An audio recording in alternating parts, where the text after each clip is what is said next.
প্রস্তাব দেওয়া হলো, আবু হানিফা তোমাকে চিফ জাস্টিস বানাবো, প্রধান বিচারপতি বানাবো। তিনি বললেন, তুমি তো জালিম, তুমি জালিমের অধীনে আমি কি বিচার করব? তোমার অধীনে আমার বিচারপতি হওয়ার দরকার নাই। প্রস্তাবটাকে প্রত্যাখ্যান করলেন। ফলাফল হলো তাকে জেলখানায় ঢুকালো। জেলখানায় তাকে ঢুকালো হলো, ঠিক আছে, ভালো কথা। তার মাকে ধরে আনা হলো, বৃদ্ধা মাকে।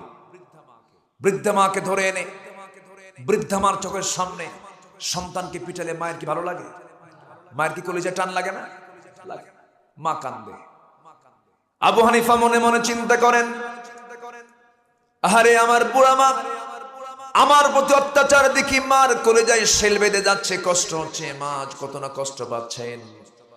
আবু হানিফা কি সিদ্ধান্ত নেবেন? তিনি সিদ্ধান্তহীনতায় তিনি ভুগছিলেন। মার জন্য কি করা যায়? কিছুক্ষণ পর মা বলছে, বাজান